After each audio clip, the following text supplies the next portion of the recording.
नमस्कार दोस्तों, उम्मीद है आप लोग अच्छे से होंगे। अगर आप इस चैनल पर नए हैं तो कृपया इस चैनल को सब्सक्राइब कर दें, बेल आइकॉन को क्लिक कर दें और वीडियो को लाइक एंड शेयर ज़रूर कर दें ताकि समय-समय पर आपके समक्ष और भी बेहतरीन वीडियोस बनाने का हमें मौका मिलता रहे। दोस्तों, माननीय सुप्रीम कोर्ट ने 2 दिसंबर 2022 को एक जजमेंट दिया है जो कि एक रिपोर्टेबल जजमेंट है जिसमें सीबीआई ने एक जो कि अपीलेंट है और रिस्पोंडेंट्स हैं। यहाँ ये स्पेशल लीव पिटीशंस जो डाली गई हैं 808 से डैश 8010 और 2021 की 2 क्रिमिनल अपील्स हैं जो कि एक कॉमन जजमेंट से दी गई है जो कि एक रिपोर्टेबल जजमेंट है। तो दोस्तों, इसके जो फैक्ट्स के ऊपर हम एक बार देख लेते हैं। फैक्ट्स में ये हुआ था कि सीबीआई ने एक जो है एक क्लोजर रिपोर्ट है वो दी थी। केरला पुलिस और इंटेलिजेंसी पुलिस और केरला पुलिस ने एक केस रजिस्टर किया था और फिर बाद में जो है अपनी एक क्लोजर रिपोर्ट थी वो दी थी 173 टू सीआरपीसी के अंदर अगेंस्ट सर्टेन साइंटिस्ट। उनके ऊपर चार्ज लगाया था कि वो एस्पाइनेज कर रहे हैं, लेकिन और उसके बेसिस पे जब क्लोजर रिपोर्ट दे दी तो फिर सीजीएम ने 1996 में डिस्चार्ज कर दिया था सारे जो साइंटिस्ट थे। अब उनमें से एक जो साइंटिस्ट थे उन्होंने एक रिट पिटीशन है वो सिंगल जज की कोर्ट में, ऑनरेबल सिंगल जज जो केरला हाई कोर्ट में एक फाइल की थी कि वो चाहते थे कि एक्शन लिया जाए उन सब ऑफिसर्स के अगेंस्ट जिन्होंने इनके ऊपर जो है चार्जेस लगाए थे और जिसकी वजह से उनको जो है मतलब प्रॉब्लम फेस करनी पड़ी। तो और उसके ऊपर एक्शन की उन्होंने डिमांड की थी और वहां पर माननीय सिंगल बेंच ने उनकी जो एप्लीकेशन को मतलब रिट पिटीशन को अलाउ कर दिया था, लेकिन उससे एग्रीवेट होके जो पुलिस ऑफिसर्स थे उन्होंने आगे डिविजनल बेंच में वो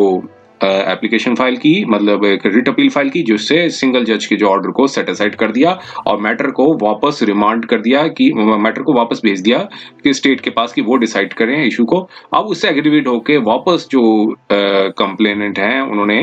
आगे जो रिट पिटिशनर थे उन्होंने आगे एक जो है क्रिमिनल अपील फाइल की थी माननीय सुप्रीम कोर्ट में। अब माननीय सुप्रीम कोर्ट में जो कि सिविल अपील मतलब क्रिमिनल अपील में कन्वर्ट हुई थी और वो एक जजमेंट आई थी जिसमें 50 लाख की जो है कॉम्पनसेशन अवार्ड की गई थी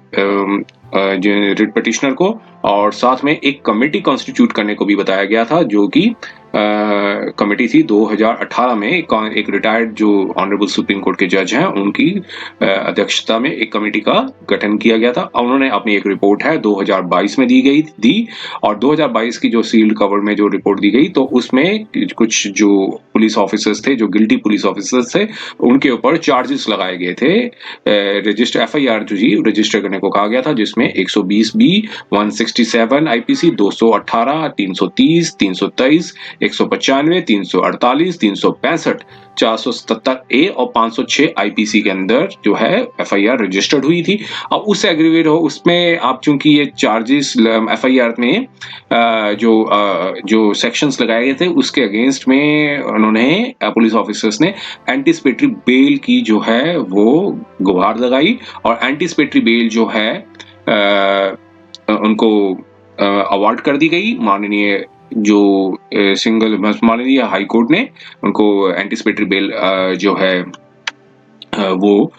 मतलब ग्रांट कर दी गई थी। अब यहाँ से एग्रीवेट होकर सीबीआई ने ये माननीय सुप्रीम कोर्ट में उस ऑर्डर के अगेंस्ट में यहाँ पर एक जो है क्रिमिनल अपील फाइल की, स्पेशल लीव पिटीशन जो है वो फाइल की। अब यहाँ पर माननीय सुप्रीम कोर्ट ने मतलब यहाँ पर कंटेंशन ये रखी गई कि जो कमेटी बैठाई गई थी जो रिटायर्ड जज की, ऑनरेबल रिटायर्ड जज थे सुप्रीम कोर्ट के, उनकी जो रिकमेंडेशंस को ठीक से कंसिडर नहीं किया गया और इसलिए मैटर को वापस रिमांड कर दिया जाए ताकि सारे उस रिकमेंडेशंस को देखने के बाद ही एंटीसिपेटरी बेल को प्रॉपर्ली फिर से डिसाइड किया जाए। माननीय सुप्रीम कोर्ट ने यहाँ जो एक क्रिमिनल अपील है वो अलाउ कर दी और डायरेक्शंस दिए कि जो है वापस जो ऑनरेबल जज हैं ऑनरेबल कोर्ट है केरला की, वो दोबारा से डिसाइड करें एंटीसिपेटरी बेल अवार्ड की जाए ना कि मीन टाइम जब तक है वो उस पर अरेस्ट पे स्टे लगा दिए। आइए हम उसके फैक्ट्स को एक बार देख लेते हैं। ये तो एक थी ब्रीफ समरी, अब फैक्ट्स को हम देख लेते हैं क्या था इसमें जजमेंट में और यहाँ पर किसके अगेंस्ट में आए थे। तो देखिए यही बताया गया है कि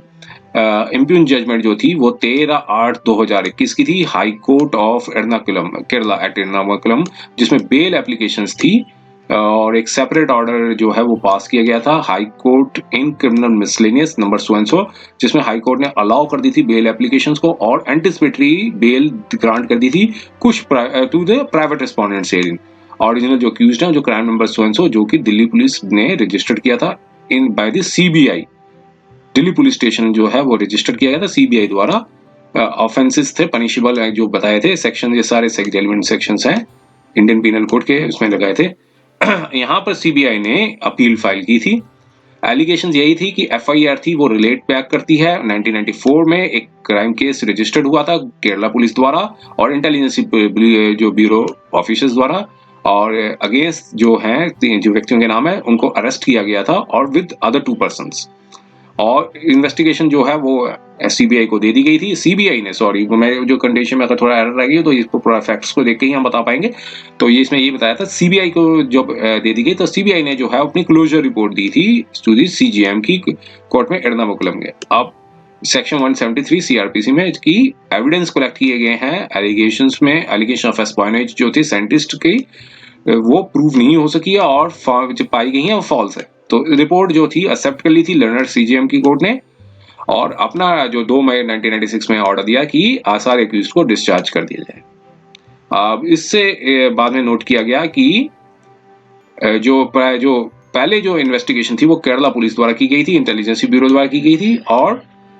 प्रेजेंट क्रिमिनल अपील्स में जो थे वो ऑफिशियल्स थे एट रेलेवेंट टाइम। अक्यूज जो है वो ऑफिशियल्स थे, उस समय के जो थे ऑफिशियल्स थे। अब यहाँ पे जो एक पिटिशनर ने सिंगल जज की जो कोर्ट है हाई कोर्ट में प्रेयर की कि वो एक डायरेक्शन दी जाए स्टेट गवर्नमेंट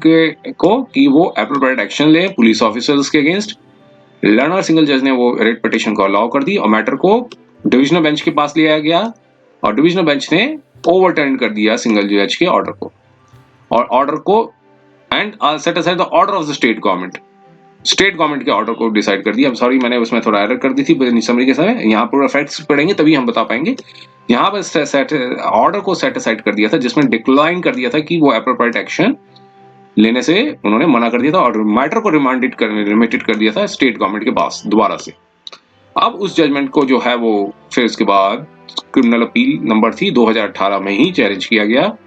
और मतलब सुप्रीम कोर्ट ने अलाउ कर दी थी अपील को और डायरेक्शन दी थी स्टेट ऑफ केरला को कि वो 50 लाख की जो कॉम्पनसेशन अपीलेंट को दें और एक डायरेक्शन दी थी कि एक कमेटी कॉन्स्टिट्यूट की जाए। ऑनरेबल जज थे सुप्रीम कोर्ट के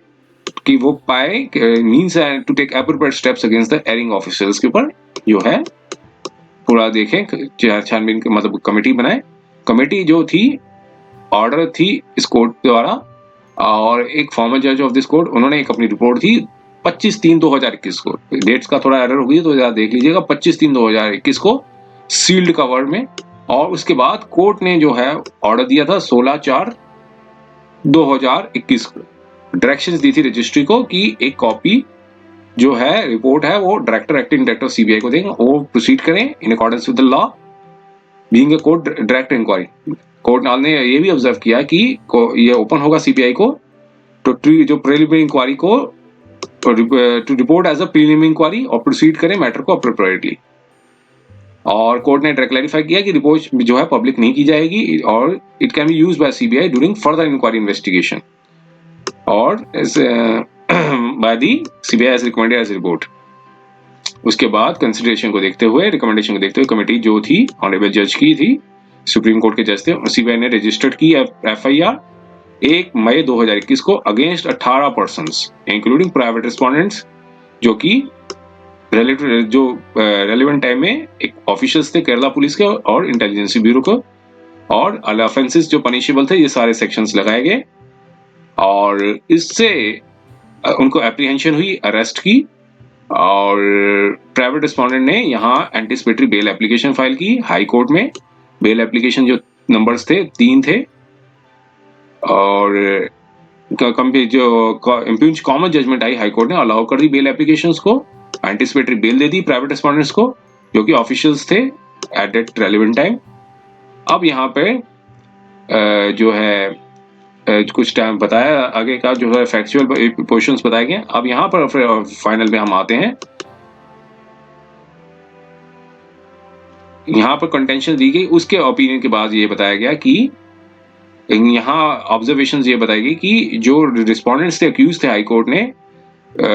कोर्ट ने कंसिडर नहीं किया एलिगेशंस जो थी अगेंस्ट द रेस्पेक्टिव अक्यूज्ड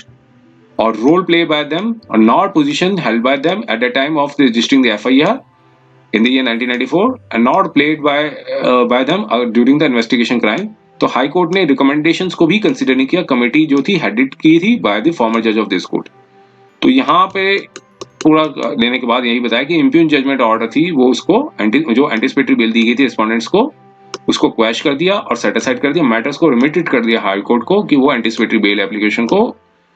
दोबारा से कंसिडर करें और एप्रोप्रिएट ऑर्डर्स हैं इन अकॉर्डेंस विद द लॉ दें, ऑन मेरिट्स पे देखें, और जो भी ऑब्जर्वेशन जो ऊपर बताई गई हैं उन्हीं ऑब्जर्वेशन को देखते हुए। और इम्प्यून जजमेंट जो ऑर्डर पास किया गया था हाई कोर्ट का और उसको क्वैश कर दिया गया और सेट असाइड कर दिया। एप्लीकेशन एंटिसिपेटरी बेल एप्लीकेशंस को कहा कि सेम अफ्रेश डिसाइड की जाए इन accordance with the law on merits पे, और क्लियर कर दिया कि कोई भी मेरिट्स पे नहीं एक्सप्रेस किया है और जो अल्टीमेटली हाई कोर्ट को डिसाइड करनी है एप्रोप्रिएट ऑर्डर्स जो वो पास करें in accordance law on their own merits in the light of observation जो दी गई हैं, तो फाइनलाइज करें उसको 4 वीक्स के अंदर। और साथ में ये बता दिया कि रिस्पोंडेंट्स अक्यूज थे उनको अरेस्ट नहीं किया जाएगा और तब तक और कॉपरेट करेंगे इन्वेस्टिगेशन को, मतलब जब तक फाइनल डिसाइड नहीं किया जाता मैटर को हाई कोर्ट द्वारा तो ओरिजिनल अक्यूज्ड को अरेस्ट नहीं किया जाएगा और तब तक वो कॉपरेट करेंगे इन्वेस्टिगेशन में। ये सारी ग्रेड्स पर अपील को अलाउ कर दिया। ये 2 दिसंबर 2022 की थी। उम्मीद है ये वीडियो आपको पसंद आया होगा। अगर ये वीडियो आपको पसंद आया है तो कृपया इसे लाइक कर दें और वीडियो को सब्सक्राइब कर दें, चैनल को सब्सक्राइब कर दें, बेल आइकन पर क्लिक कर दें और वीडियो को लाइक एंड शेयर जरूर कर दें ताकि समय समय पर आपके समक्ष और भी बेहतरीन वीडियोस बनाने का हमें मौका मिलता रहे। समय देने के लिए बहुत बहुत धन्यवाद।